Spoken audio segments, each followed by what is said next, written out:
E o Nicola tá de novo no mudo. É que ele tem acordado às 2h, por isso, cara. Aí, Perdão.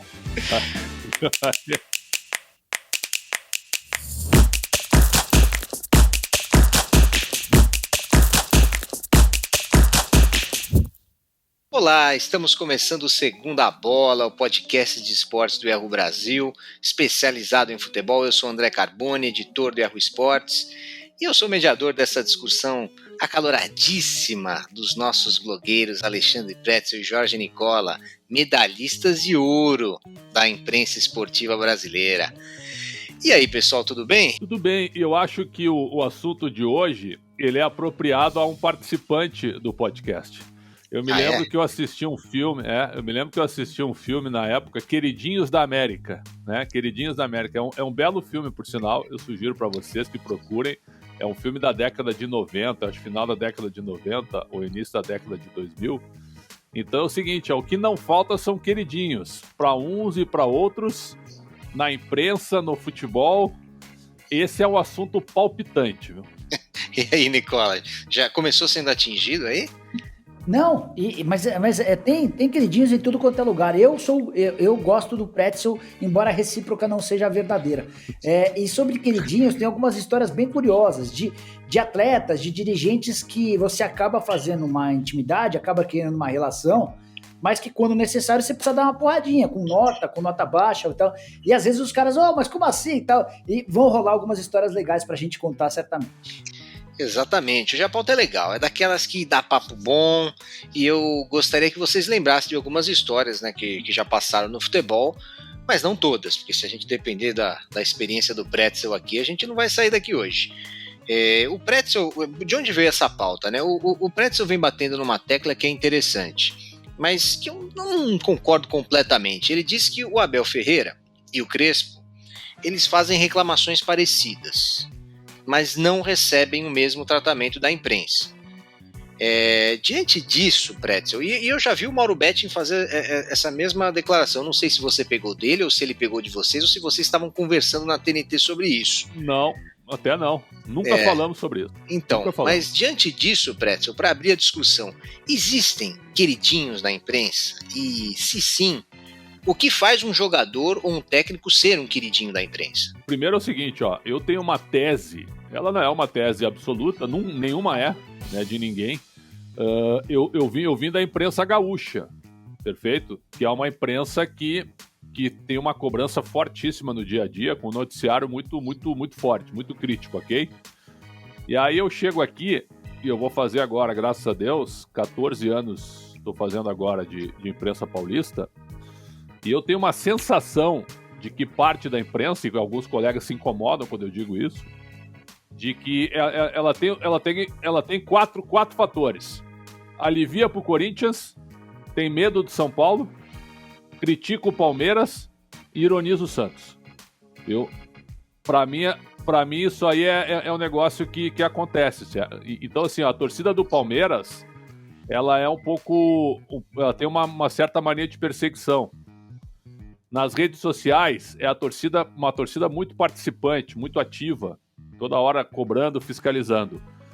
E assim, e quando o Abel Ferreira deu uma entrevista falando sobre alguns assuntos e o Crespo deu a mesma entrevista sobre os assuntos, mas num outro tom, nós estamos conversando aqui, o Nicola é um cara mais calmo do que eu. Você, André, você é um sacerdote perto de nós dois. Sim. Né? E aí é o seguinte, quando o Abel Ferreira dá entrevista e começa a abrir os braços, ou fala um pouco mais alto, e aí o Crespo de terno e gravata, né, é um catedrático, sentado na cadeira, sem mexer um músculo, apenas num tom ameno, cara, a entrevista do Crespo foi espetacular, a do Abel é um absurdo.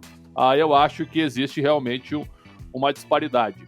Então, assim, queridinho mesmo, tem o queridinho da imprensa, tem o queridinho do treinador, tem o queridinho do presidente.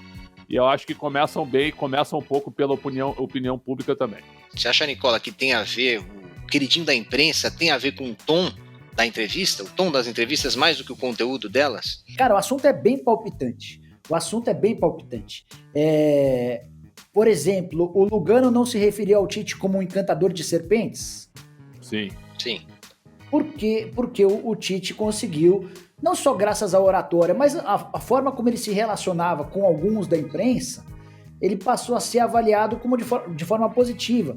Mas essa mesma imprensa, com a overdose de comerciais do Tite, às vésperas da Copa do Mundo, e com a falta de resultados, bate pra caramba no Tite. Então essa história é meio cíclica, é bem louco isso aí.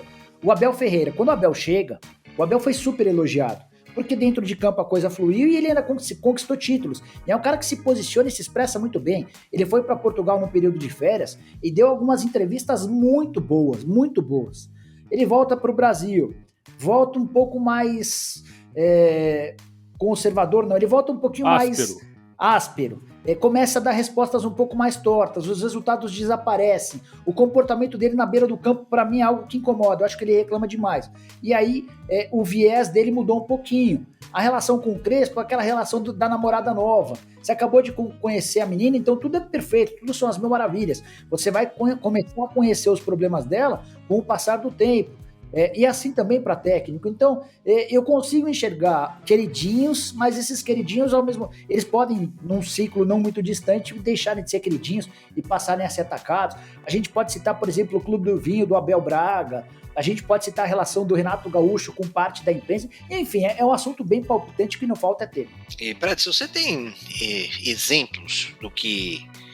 De técnicos queridinhos e técnicos de jogadores, pessoas que você tem a sensação de que a imprensa aliviava mais do que deveria, ou ao contrário, batia mais do que deveria? O Tite no Grêmio e no Corinthians são dois exemplos muito práticos. O Tite, assim, ó, eu posso falar do Tite também, não que os outros não possam, evidente. Eu acompanhei a carreira do Tite de 95 até hoje, e quando ele começou no interior gaúcho. O Tite era uma pessoa que adorava falar sobre futebol. Sempre gostou. Com os jornalistas, de debater ideias e tudo. E isso aumentou depois que ele virou técnico de time grande. Quando ele chega no Grêmio, ele tinha o hábito, André, numa época que os clubes eram mais abertos, de ficar com os jornalistas conversando após o treino sobre futebol. Principalmente com os chamados canetinhas, que a gente brinca, né? Os canetinhas ficavam ali, 4, 5 ao lado dele, conversando 1 hora a respeito de futebol. Por quê? Até para ter uma matéria diferente e tal. Né? Já o pessoal de rádio e TV gravava muito rápido com ele e saía. Mas o Tite sempre foi assim. E essa proximidade com a imprensa fez com que grande parte da imprensa, na hora de criticar o Tite, deu uma tirada do pé. Por causa dessa relação, por causa dessa atenção. Em compensação, o Filipão, né, que não é muito maleável, né, hoje, é claro, já está com 72 anos, está mais calmo, mas que geralmente batia muito de frente, ou com o próprio Muricy também, aí o pau comia mais. Hoje o Muricy também está recebendo mais elogios, até porque ele virou comentarista esportivo, né, ele teve aquele problema que ele teve que parar de ser técnico, então tem uma série de coisas, né. É como o Milton Neves, nosso amigo, diz, né? O cara, de vez em quando ele tá por baixo, mas quando ele faz alguma grande ação, quando conquista alguma coisa, ele fica melhor do que os outros, ou fica melhor do que si mesmo. E isso acontece também no futebol. Acho que os jornalistas são muito assim. E vale para jogador também, né? O Palmeiras, por exemplo, a torcida do Palmeiras tinha o Valdívia como queridinho. Grande parte da torcida do Palmeiras tinha o Valdívia como queridinho. Até o momento que ele começa a cair depois de um tempo, por causa de jogar menos do que o normal. O São Paulo, o Hernani sempre foi um queridinho também. É verdade ou não é? Sempre foi. Agora acabou rescindindo o contrato, mas na hora de criticar o Hernanes, não pode criticar, não sei o que. Então é um termo muito interessante e nós temos exemplos diários aí do que acontece. E o Pretzel lembrou uma coisa aqui, uma passagem. Quando eu estava num jornal de grande circulação aí de São Paulo, tinha-se a lenda, e eu acho que até hoje é assim, o repórter, ou seja, aquele que faz perguntas, que vai aos treinos, que está lá, o setorista, esse cara não dá nota. Porque as notas no jornal, elas são assinadas. E o cara não pode ficar se desgastando com todos os jogadores, todos os jogos. Então, raramente o repórter vai fazer nota, porque é uma questão de desgaste. E eu entendo que quando o repórter vai para uma coletiva, ele já não pode começar tomando patada de graça, né? Só por ter emitido uma opinião sobre um técnico ou sobre um jogador, né, Nicola? Essa história das notas é engraçada. Eu trabalhei durante muito tempo no Diário de São Paulo como setorista de clubes, né? Eu cobri absolutamente tudo quanto se possa imaginar de clube paulista. Só a Portuguesa que eu não tive a oportunidade. Acho que o pessoal ficou com medo da minha cobertura na Lusa, por ser torcedor. Mas enfim. E aí, uma das missões do setorista é legal contextualizar isso para quem nos escuta, porque nem sempre todo mundo é especialista em jornalismo esportivo. Mas a grande missão do setorista é trazer a informação exclusiva. Para trazer a informação exclusiva, você precisa ser próximo de todo mundo. Não só dos jogadores, não só do presidente, como dos diretores de futebol, como do roupeiro, do massagista, enfim. Você precisa ter relação com todo mundo. Eu tinha fonte, como boas fontes, o barbeiro, o motorista, o segurança, além, obviamente, dos jogadores. E uma das minhas missões, assim que eu assumia o posto de setorista de um clube, Carbone, e esse clube contratava jogadores, eu fazia matérias na casa desse jogador. Vou citar 2 casos. No Corinthians, do Felipe goleiro e do Chicão, o zagueiro. Os caras foram contratados, eu já era setorista do Corinthians, eu falei, pessoal, Chicão, chega aí. Então, cara, eu queria fazer uma matéria mais humana, mostrar a tua família, fazer entrevista na sua casa, você topa? Não, beleza, bora. Felipe é a mesma coisa, foi assim também com o Cicinho, com o Josué, enfim, com vários jogadores do São Paulo, do Palmeiras, os clubes que eu cobria. Quando você sai daquele ambiente de clube e vai para casa do atleta, e depois faz uma matéria de apresentação, envolvendo a família, você cria uma relação com o cara. E a partir daí, esse cara passa a te olhar de outra maneira. E você passa a ter uma fonte boa. Alguns dos meus principais furos foram na base disso. Por exemplo, fui eu quem falei lá no Diário de São Paulo, escrevi uma matéria às vésperas da estreia do São Paulo no Mundial de Clubes, de que a um dia da estreia do jogo, da primeira partida de semifinal, o São Paulo ainda não havia se acertado em relação ao bicho. E mais, os atletas estavam incomodados porque o Rogério Ceni centralizou toda essa discussão e não dividia com os outros jogadores. O Rogério ficou revoltado, ele orquestrou uma greve de silêncio depois da primeira partida, enfim. E isso veio de 2 confirmações de atletas do próprio São Paulo. Por que eu tô contando todas essas histórias? Não é para me gabar, mas é para contar que essa relação um pouco mais próxima, especialmente no período das notas, acaba tendo uma conta alta. Vou citar os casos do Felipe e do Chicão. Quando os caras iam mal, eu dava nota e dava nota baixa. Teve uma vez que eu dei uma nota 2 pro Felipe, que ele pegou péssima atuação e tal. O cara ficou revoltado comigo, ele ficou mais de 2 meses sem conversar comigo. O Chicão era outro que detestava quando eu tomava nota baixa. Mas essa é a missão da gente, cara. A gente, como jornalista, a gente precisa ter a proximidade com esses caras, mas eu não posso dizer que o cara jogou bem num jogo em que ele foi mal. Os caras, em geral, não entendem bem essa história. Então a estratégia que o Carbone contou de alguém dar nota que não o setorista é uma estratégia boa, uma estratégia válida que a gente não tinha no Diário de São Paulo, teria me poupado algumas dores de cabeça. Pretzel, e você já pegou, né, quer dizer, o jogador ou o técnico já pegou ranço teu antes de uma entrevista? Porque afinal você, como setorista, estando naquele momento, já entrevistou aquele cara várias vezes, ele já te deu várias patadas, enfim, e aí o que você faz? Cara, eu vou te falar, o Darley é o meu principal desafeto que eu tive no futebol. O Darley hoje é deputado federal, né? Eu acho que ele foi muito mais goleiro do que político, muito melhor goleiro do que político. E aí, o Darley se dava super bem comigo. O Darley surgiu em 93 no Grêmio e aí virou um furacão, né? Pegava tudo e tal. E uma vez o Darley, em 95, nós estávamos no mesmo lugar da noite, numa danceteria em Porto Alegre, e ele cruzou comigo, ele era casado, e ele cruzou comigo, ele estava sozinho, e eu estava com a minha respectiva esposa, e ele me viu assim, como quem tivesse visto um fantasma, né? E chegou pra mim, cara, não me viu, né? Não tem nada a ver contigo, eu só vou te julgar por ser goleiro do Grêmio, não tem nada a ver com a tua vida, fica tranquilo. Seguiu a vida. Em 98, eu estava sozinho num treino do Grêmio lá em Eldorado do Sul, que fica onde é o CT hoje da base, mas onde fica 40 minutos de Porto Alegre.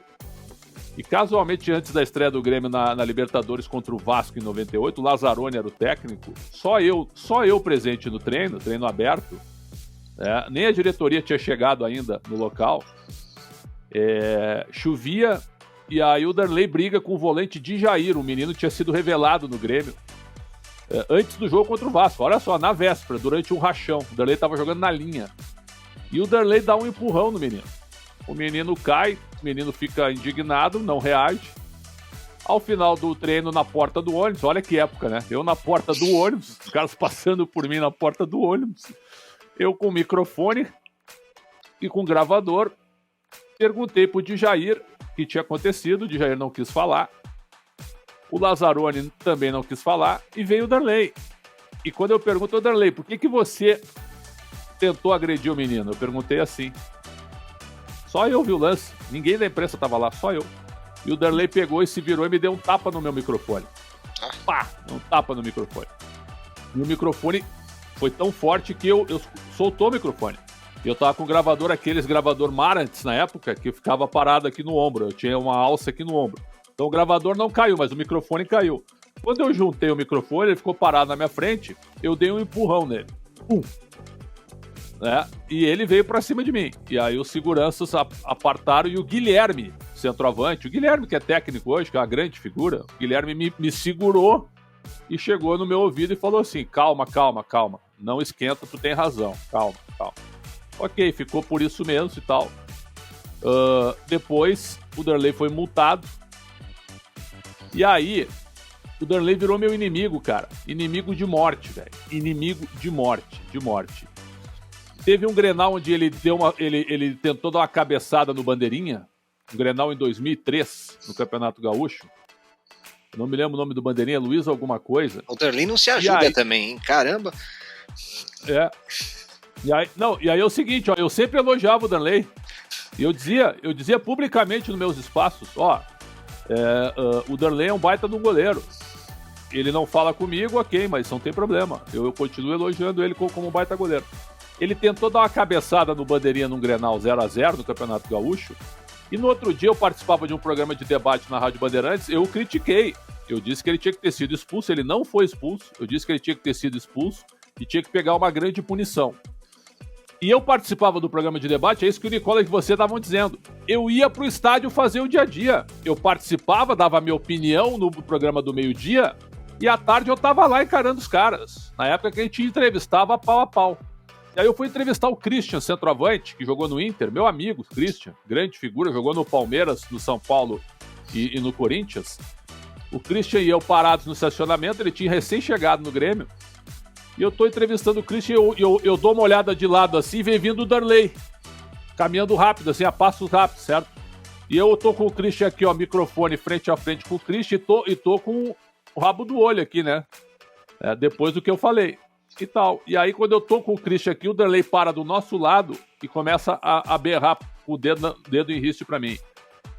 O que você tá falando, não sei o que, você é isso, você é aquilo, e o Christian, calma, tu é louco, não sei o que, eu já desligo o gravador, e aí o Darley chega e diz assim, ó, toma cuidado que eu conheço muita gente na rua. Falou bem assim. E o Christian puxou ele, tu tá louco, cara, não sei o que e tal. Aí eu cheguei bem assim pra ele, eu só falei, não tem problema, tu tá me ameaçando? Ok, o Tite era o técnico do Grêmio na época. O Tite sabia que o Ederleite não se dava. O Claudiomiro, o zagueiro, sabia também. O Claudiomiro usava isso pra me atingir de vez em quando. O Anderson Lima também, lateral direito. Que hoje eu me dou muito bem com ele, a gente já se encontrou várias vezes. É uma história gigantesca. Aí eu cheguei pra ele e disse bem assim, ó, o Christian segurando o Darley apontando o dedo pra mim, te cuida, não sei o quê. E eu falei bem assim pra ele, ó, no meio do estacionamento, olha que história, em 2003. Tô indo numa delegacia fazer uma ocorrência contra ti. Pode esperar que tu vai receber a ocorrência. Saí, liguei pro meu diretor, meu grande amigo Leonardo Meneghetti, contei a história, ele falou, pode fazer a ocorrência. Fui na delegacia mais perto, fiz uma ocorrência, tirei 5 cópias, entreguei uma cópia pro presidente do Grêmio, uma cópia pro vice de futebol, uma cópia pro supervisor, certo? E li a ocorrência no ar depois, certo? Que ele não poderia se aproximar de mim, o Darley. E até hoje a gente nunca mais conversou. São quantos anos? 18 anos. Ele é deputado federal, nunca vi ele apresentar projeto nenhum e tal, mas ele se tornou político por tudo que ele fez no Grêmio. Mas é uma história realmente onde o Darley era o queridinho no gol do Grêmio e teve esse problema comigo. Então, esse foi o maior desafeto que eu tive. E eu tive também uma outra bronca fortíssima com Emerson Leão. Ali a gente quase saiu no soco em 1999, na beira do campo do Beira-Rio, quando ele era técnico do Inter. O Leão parou o coletivo. O Leão apitou, para, depois que ele ouviu uma manchete minha na beira do campo. Olha que época, cara, olha que época espetacular. A gente ficava na beira do campo coletivo. Eu cansei de acompanhar treinos ao lado do Filipão, certo? O auxiliar do Filipão apitando o coletivo e o Filipão do lado dos jornalistas batendo papo sobre o coletivo. Então o cara fazia uma baita jogada, o Filipão olhava e dizia assim, ó, você tá vendo? Olha só, olha que tá jogando esse menino aí. Assim, cara, assim era o jornalismo esportivo. Mas evidentemente que por essa proximidade, quando a gente fazia uma crítica e quando a gente tinha alguma bronca, aí as coisas saíam um pouco do tom. Mas o principal e o mais importante era que tinha que ficar tudo ali. Depois era o dia seguinte e tal, e sem maldade. Então é o seguinte, ó, os queridinhos e desafetos, eu prefiro ser desafeto do que ser queridinho. É engraçado que o Leão, para mim, é um grande exemplo de... o cara parece uma pessoa quando você conversa com ele sem ele estar ligado a um clube, e é outra pessoa numa entrevista coletiva quando ele está contratado por um clube. Ele, nossa, eu falo, é impossível. Eu fiquei pensando, né? Muitas vezes eu pensei isso com o Muricy também, quando ele era técnico de São Paulo, lá na década de 2000. Como que esses caras são tão mal-humorados, como eles não têm paciência para nenhuma pergunta, como eles ironizam tudo, como eles ficam bravos e tal. Falo, não tem como conviver com uma pessoa dessas, mas às vezes o cara simplesmente não gosta de entrevista, né, Nicola? No caso do Leão é um caso bem engraçado. Eu já tive algumas rusgas com o Leão, hoje me tenho uma boa relação com ele. Isso também acontece, né? De você, por algum motivo, discutir, debater com o cara e depois se acertar. Deixa eu tentar lembrar alguma história de alguma discordância. O Ataíde Gil Guerreiro foi homem forte do futebol do São Paulo, né? Grande figura. E o Ataíde de um gênio fortíssimo, daquele cara bem duro, né? E por alguns motivos eu fazia críticas a ele e ele ficava revoltado. A ponto de eu ligar pra ele, não, eu não vou te atender, desligar na cara e tal. Muitos anos depois de deixar o São Paulo, ele passou a acompanhar o blog e o meu canal no YouTube. E aí ele me procurou e falou, Nicola, passou aquela minha bronca e tal, hoje eu tenho acompanhado, gosto do teu trabalho. Então é muito louco, essas coisas do futebol são muito loucas, elas são cíclicas, vão e vêm e tal. Por exemplo, o Alexandre Pássaro. O Alexandre Pássaro é um diretor que não gosta de falar, um executivo que poucas vezes dá entrevista. O Anderson Barros também é aquele cara avesso às entrevistas. Ele, em geral, só se comunica em off e com um veículo de comunicação específico, com quem ele tem uma relação de confiança. Esses caras, só para não fugir da nossa pauta, do nosso tema dos queridinhos e dos não queridinhos da imprensa, esses caras que se comunicam pouco, em geral, eles têm menos tolerância da imprensa. Caras como o Alexandre Matos, que é um cara que se relaciona muito bem, de maneira geral, com diversos jornalistas, com formadores de opinião. O Alexandre Matos até tem uma assessoria de imprensa, mas da pessoa dele se comunicar com muita gente. Ele fala com o Pretzel, fala comigo, é possível que fale com alguém na redação do Yahoo. Ele se comunica com todo mundo, ele está sempre aberto para esse diálogo. Então, na hora da crítica, na hora da cornetada, eu acho que muitas vezes as pessoas tendem, ainda que inconscientemente, a ser um pouco mais tolerantes. É óbvio que quando o Alexandre Matos erra, acontece da crítica. O Matos, por exemplo, eu converso com o Alexandre Matos com alguma frequência, mas fui eu quem contei ou quem observei que a grana que o Palmeiras havia gasto para contratar o Carlos Eduardo era maior do que aquela que o Flamengo gastou para contratar o Bruno Henrique. E essa comparação do Carlos Eduardo e do Bruno Henrique incomodou demais o Matos por muito tempo. Porque como o Palmeiras gasta 26 milhões no Carlos Eduardo, que vai muito mal, e o Flamengo contrata o Bruno Henrique por 23 milhões de reais. E ele por várias vezes, Nicola, entenda bem, esses 23 milhões que o Flamengo pagou pelo Bruno Henrique, o Santos não venderia pra gente, foi um preço de ocasião para alguém que não é rival de São Paulo. Eu falei, mas e o Carlos Eduardo? Não, mas o Carlos Eduardo foi uma indicação da comissão técnica. A gente entendeu que valia a pena porque o Felipão e auxiliares dele embasaram, pediram, insistiram e tal. Então, assim, cara, essa relação de não chega a ser de amor e ódio, né? Porque não tem nem amor nem ódio, né? mas essa relação tem altos e baixos, cara, e navegar de maneira mais tranquila com as fontes, com essas relações é super importante para que você não perca suas fontes. Ô André, eu tenho outra história rápida, posso contar? Essa história ela é simplesmente, essa história essa do Darley foi muito importante pro meu amadurecimento. Eu sempre fui um cara muito, muito crítico, mas eu sempre fui muito verdadeiro. Eu nunca me escondi atrás de um microfone. Porque quando eu criticava o cara no ar, é isso que eu digo, eu criticava no debate e ia lá à tarde, do treino, ficar frente a frente com o cara. E não tinha problema nenhum. Eu sempre encarei de uma maneira muito profissional isso. E eu nunca disse assim, ó, o cara não presta, o cara não joga nada. Não, eu nunca falei isso. Sempre as críticas eram para atuações e níveis de atuações. Ponto. Em 2004, o Fernando Carvalho era o presidente do Inter, e o Fernando Carvalho é meu amigo pessoal. O Fernando Carvalho, junto com o Vitório Pífero, aliás, o Vitório Pífero, olha só, olha como o mundo gira, né? O Vitório Pífero liderou uma greve geral do Internacional contra mim em 2004, quando eu trabalhava na Rádio Bandeirantes de Porto Alegre. Ele anunciou no programa da tarde, ao vivo, que ninguém do Internacional se comunicaria comigo em nenhum momento. Em nenhum momento. Nem o porteiro podia falar comigo. E os porteiros eram meus amigos, certo? Funcionários e tudo. Ninguém. Paulo Paixão, meu amigo pessoal, não podia falar. Era o preparador físico. Joel Santana, péssimo Joel Santana, um dos piores treinadores que eu trabalhei na vida, era o treinador, certo? E aí, anunciou ao vivo, cara. E a diretoria da Rádio Bandeirantes me bancou fazendo o dia a dia do Inter. Então eu ia pro dia a dia, os caras davam entrevistas pros outros repórteres, mas eu botava o microfone junto. E eles ficavam parados me olhando, e eu falava, pode seguir falando, eu não vou perguntar. E eu botava o microfone junto. Isso aí durou 2 semanas, inclusive com o jogo aqui em São Caetano, onde o Inter perdeu pro São Caetano por 2-0. E aí na saída do campo eu fui perguntar pro Kleber, pro Sangalete, ele só falava assim pra mim, eu não posso falar contigo. E o Joel Santana, eu participava da coletiva, fazia a pergunta pra ele, e ele ficava mudo. Aí ia pro outro repórter. Cenas assim, absolutamente, certo? Muito, muito interessantes. Bem interessantes, mas que me fortaleceram, me deram muito lastro e muita personalidade. Sabe por quê? Porque não tem pergunta mal feita, pode ter resposta mal dada. O que importa é a relação profissional. Profissional e de respeito. O Luxemburgo, cara, é detonado por muita gente, mas o Luxemburgo é um treinador um dos caras que mais dialoga com a imprensa. Ele pode apontar o dedo para ti, ele pode reclamar de ti, mas ele não deixa de falar contigo. Isso eu acho interessante. Isso que o Pretzel falou, eu queria até terminar com a gente falando dessa questão da TV aberta, né?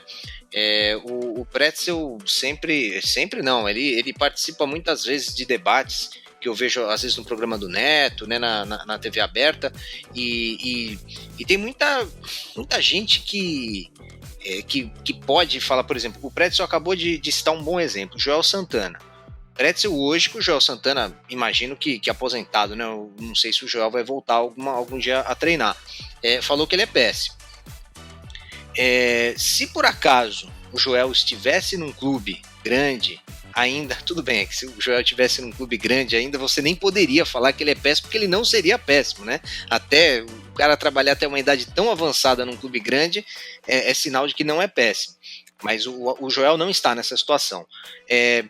Quando o Neto, que não quero falar mal do Neto, enfim, é a maneira da persona do Neto, todo o personagem que ele criou, de como que ele fala e tal, é uma coisa que, tudo bem, claro, obviamente pega mal com o jogador, com o técnico, né, que eles não vão querer falar com o Neto se o Neto fala tão mal deles, mas a nossa responsabilidade como comunicadores e como jornalistas, ela tem que ser levado em conta aí, que isso acaba influenciando o torcedor também. A partir do momento que... Hoje sim. Porque eu imagino que assim, inicialmente, se por exemplo, alguém gosta do Joel, e o Alexandre Pretzel falou que o Joel é péssimo, e o Joel tem uma campanha razoável num time grande agora, vamos supor. E o Pretzel falando que ele é péssimo, falando que ele é péssimo. Vamos supor que ele fique repetindo isso todo dia. O torcedor que defende o Joel vai inicialmente ficar com raiva do Pretzel, mas depois de um tempo, ele vai acabar falando, olha, esse cara aqui que eu acho que é bom, será que ele é bom mesmo? O cara lá fala que ele é tão ruim. Então, a gente tem esse poder de influência também, né, Pretzel? Não é só... Claro que não podemos falar que não, é tudo uma opinião pessoal e eu não influencio ninguém, né?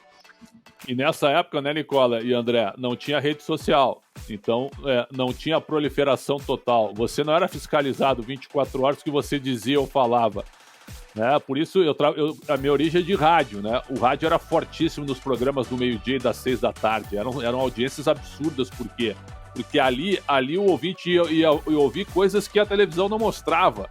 Coisas que o dia a dia não mostrava. Então, os caras falando conosco exclusivamente. Declarações maravilhosas, assim, entrevistas muito espontâneas. Hoje não, hoje é tudo pasteurizado. E aí, hoje é tudo segmentado e tudo fiscalizado. Então, se você diz assim, ó, não é o que eu penso, né? Mas se você diz assim, ó, o Silvinho, ele não serve para ser treinador do Corinthians. Mesmo que alguns caras concordem comigo, não é a minha opinião, só tô dando um exemplo. Mesmo que alguns concordem comigo, lá no fundo eles vão dizer, você só quer falar mal do Corinthians, né? Você não pode dizer isso. Aí é que tá. Isso aí não tinha antigamente. Hoje tem. E, Nicola, você acha que, por causa de toda essa fiscalização que o Pretzel falou, você pisa em ovos para dar uma opinião hoje?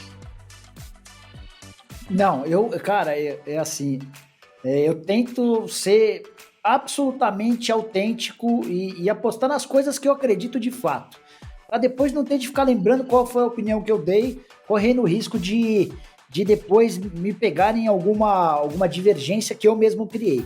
É óbvio que quando você fala, por exemplo, recentemente me perguntaram se o Silvinho merecia continuar como técnico. Eu disse que não, e que a minha opção, se eu fosse dirigente do Corinthians, seria o Vojvoda argentino, que é excelente, faz ótimo trabalho no Fortaleza. O torcedor do Fortaleza ficou bravo comigo. Cara, eu não vou deixar de falar por conta disso. Mas, para mim, mais do que opinião, Carbone, os maiores ataques são com informações e informações negativas. Quando você tem alguma informação crítica, alguma informação ruim do clube, mas por que você está dando essa informação às vésperas de um jogo? Alguma coisa nesse sentido. Teve um caso recente, e depois o tempo até veio mostrar que as informações que eu tinha faziam sentido. Vou contar essa história rápida porque acho que é interessante. Uma pessoa muito próxima ao Patrick de Paula me ligou para contar, o Patrick tá vivendo uma situação meio delicada lá no Palmeiras. O que aconteceu? Ele é folgado. A própria pessoa que é próxima do Patrick de Paula falou, ele é folgado. E ele andou dando umas mancadas, fez uma festa ou outra e tal, e os caras no Palmeiras estão pegando no pé dele. E aí o Felipe Melo foi cobrar ele reagiu ao Felipe Melo e os caras bateram uma boca forte. Não chegou às vias de falta, mas teve uma discussão forte. E aí eu fui e publiquei essa informação às vésperas de um jogo importante contra o Atlético Mineiro. E eu publiquei porque eu apurei, eu consegui a confirmação e acabei publicando com medo que outro publicasse. Não dá hoje em dia para segurar mais nada. Outro dia eu segurei a informação do Juliano por 2 horas, acabei perdendo o furo, porque o Benjamin Kibak deu. Hoje você recebe a informação, você confirma ela e publica, senão você perde a informação. E aí o Palmeiras desmentiu a informação sobre a discussão interna, e que eu tenho certeza absoluta que aconteceu. O Patrick de Paula chegou a ficar afastado sem jogar um tempão, porque o Palmeiras entendia que ele tinha se deslumbrado. O Felipe Melo recentemente também foi acusado de cornetar os mais jovens. A relação não é das melhores entre o Felipe Melo e os mais jovens, porque ele entende que os mais jovens são folgados e tal, enfim. E o Palmeiras, para tentar abafar a crise ou uma possível crise às vésperas de um jogo contra o Atlético Mineiro, usou as redes sociais para desmentir a informação, que era absolutamente verdadeira.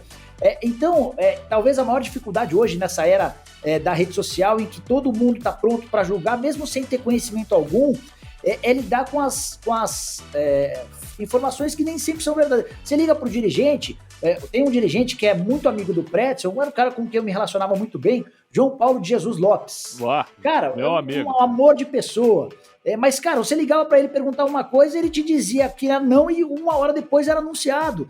Então essa também é outra coisa que a gente lida, que é super complicado. Você liga para a pessoa, você tem informação, ela tira você do caminho e logo depois a notícia se confirma. Enfim, cara, são as dificuldades e as adversidades que fazem a nossa profissão ser tão bacana. E mais, hoje tem muito desmentidor de notícia, né? E o divulgador de nota oficial. Aí eu tô criticando a nossa categoria. Agora eu tô criticando muita gente da nossa categoria. Gente que não tem a informação ainda, que ao invés de correr atrás e dá-la com mais destaques ou com mais informações, ela prefere ficar desmentindo, ela prefere ficar brigando com a informação. Tá cheio de gente assim, né? E muita gente colocando em dúvida quando tu publica alguma coisa. Muita gente. Então não tá fácil hoje. O julgamento ele é de muita gente incompetente também. E aí eu sou contra o setorista fixo. Eu acho que o setorista fixo ele fica muito preso ao noticiário do clube, certo? E ao mesmo tempo também ele fica pisando em ovos para determinadas coisas, por uma questão absolutamente profissional. Ponto. Eu acho que o repórter tem que rodar em tudo quanto é lugar e tem que falar de tudo. E os setoristas fixos atualmente, eles vivem muito em cima da oficialização das diretorias, cara. Então eles só querem dar informação depois que o clube confirmar. E se alguém do clube desmentir uma informação que outro colega deu, isso vira verdade. Não pode mais ser assim, cara. Eu vou citar para vocês recentemente uma reunião que teve do Abel Ferreira de emergência com o presidente Maurício Gagliotti, e teve essa reunião para cobrar reforço e tal, porque teve um vídeo do Paulo Serdã, o cara da Mancha Verde, né, xingando o Abel Ferreira, e o Abel Ferreira viu aquele vídeo e ficou preocupado e pediu uma reunião com o presidente, com a diretoria, para falar se aquilo incomodava, se aquilo era preocupante, e ao mesmo tempo aproveitou para falar sobre reforço. Isso faz o quê? Uns 2 meses, né? Eu noticiei isso, cara. Nossa, só faltaram me chamar de mentiroso, entendeu? Então, cara, viu, o que tem de desmentidor de notícia e divulgador de nota oficial de clube não tá fácil hoje. Vou até citar um exemplo aqui. Recebi no WhatsApp esses dias aqui um print do Twitter do Nicola falando: Renato Augusto é o novo reforço do Flamengo, de 20 dias atrás, acho que de 2 de julho. E aí, eu pensei, eu não me lembro, é tanta notícia, né? Eu não me lembro direito disso, mas aí eu me lembro de, sei lá, 15 dias atrás, não sei quando, o Nicola falando que essa informação não estava mais de pé, porque havia assim, gente que manda no Flamengo, tem mais de uma pessoa que manda no Flamengo, e as pessoas, por um racha na diretoria, o Renato Augusto não ia mais ser reforço do Flamengo, como havia acontecido já com outros jogadores, com renovações, enfim. E aí eu fiquei pensando, o Nicola tendo aquela informação, eu sei que parece um papo muito jornalístico aqui, de aula de jornalismo, né? Será que a gente tem que pisar em ovos no seguinte sentido? O Nicola vai ter que colocar da próxima vez: Renato Augusto, pessoa do Flamengo, confirma acerto com o Renato Augusto, para ele não jogar o dele na reta, entendeu? Não é o Nicola que tá falando, não, é uma pessoa que manda no Flamengo, uma das pessoas que mandam no Flamengo, falou que o Renato Augusto vai pro Flamengo. Mas aí você não ficou como erro, entendeu? Pro torcedor, olha só, o jornalista errou de novo. Então, da próxima vez, o que se o Nicola não tivesse personalidade, poderia ser o que o Pretzel acabou de falar, o sofá da canota oficial. Então, Renato Augusto é do Corinthians e ele nunca esteve ventilado em lugar nenhum, né? Exatamente. E outra coisa, Nicola, que o Nicola falou, né, do Patrick e do Felipe Melo, né? E não é porque você soltou a informação uma vez que o Patrick não agradou o Felipe Melo, que assim como as nossas opiniões mudam, a convivência dos jogadores também muda ao longo do tempo. O Felipe Melo não pode agora, um mês depois da sua informação, ter aceitado o Patrick de Paula. O Patrick de Paula não pode ter começado a treinar que nem um louco, ficou o melhor amigo do Felipe Melo. As pessoas mudam, né, gente? Viu, Carbone? Ainda não rolou essa aproximação. Sim. Mas pode. Claro que pode, ainda mais com um jogador jovem. Já aconteceu, Carbone. Só em cima disso, já aconteceu do Richarlison fazer exames médicos no Palmeiras pela manhã e acertar com o Corinthians, com o São Paulo à tarde. Então, a gente vive com algo que é mutável, mas faz parte, cara. O importante é que a gente durma com a nossa consciência tranquila de que a gente está fazendo o melhor. E quando o jornalista erra, as redes sociais quebram, né? Porque é uma vibração da gente. Quando tu acerta ou tu antecipa, aí todo mundo fala: eu já tinha isso aí, né? E tem aquele também assim que tu dá informação. Aliás, eu não divido mais informação com ninguém, com vocês dois sim. Mas eu já dei informação para colega do meu lado e o cara colocar em dúvida e não levar para frente. Então, sabe, eu não dou mais informação para ninguém. Eu só divido com 1 ou 2 os caras que realmente acreditam em mim. Pretzel, só para fechar de vez, Carboni, nessa semana, a gente não sei em que momento a gente vai publicar esse podcast, mas eu divulguei dias atrás que o Benedetto tem conversas avançadas com o São Paulo, estava muito perto do acerto. E eu fui ver a reação nas redes sociais, né? Muita gente elogia, muita gente gosta do trabalho, não parece que só tem crítica, e não é verdade. Mas alguns colegas de profissão, não, mas esse eu já tinha dito antes. E aí teve uma tuitada que foi a mais curiosa de todas. Nem me cita, mas diz, o Benedetto, como a gente já havia adiantado outro dia, é o nome mais plausível, mas está muito longe. E aí 3 horas depois, esquentou, agora ficou perto. Então, enfim, faz parte. Mas o importante é a gente dormir com a consciência tranquila, cara. Mas olha só, eu tenho convicção, tá? Que Corinthians, Palmeiras e São Paulo têm preferências por jornalistas. E passam primeiro para esses jornalistas. É do jogo, mas eu acho até certo ponto desleal de vez em quando. Eu acho, de acordo com opinião, de acordo com informação, eu acho um pouco desleal. Fonte é uma coisa, você privilegiar é outra. Bom, agora vamos para as considerações finais. Foi um papo muito legal aqui. Não teve tanto conflito, mas hoje não era de conflito. Hoje não era conflito, hoje era história. E aí, Jorge Nicola, tem conflito no fim agora. Então tá agora bom. Então, no fim tem conflito. Vou deixar até você fechar, Pretzel, porque pro Nicola não ter direito de resposta, tá? Como diz o mau jornalismo. Vai lá, Nicola, suas considerações finais. Não, cara, eu gosto de podcasts variados. E é bacana que a gente discorde radicalmente em que a gente só conte histórias. Hoje eu aprendi mais um pouco com as histórias do Pretzel. Foi bem bacana. Espero que quem esteja nos ouvindo também tenha curtido. No México da lei, né? E aí, Pretzel? Olha, viu? Eu até vim com um casaco aqui, ó, como se eu tivesse também de preto, né? Um pouco de luto, porque quando falarem queridinho, né, evidentemente que eu fiquei de lado no podcast, porque para que as pessoas entendam, né? Eu sou o perseguidinho do podcast, por isso que eu vim assim, ó. Ainda bem que tem vídeo, viu? Porque o queridinho do André Carboni e do Luiz e do Matheus é o Jorge Nicola. Então eu tô aqui debatendo, dialogando, argumentando e ao mesmo tempo tirando onda. Isso aí, valeu, perseguido Alexandre Pretzel e o queridinho Jorge Nicola. Até a próxima. E você que ouviu o podcast, muito obrigado, até a próxima, valeu.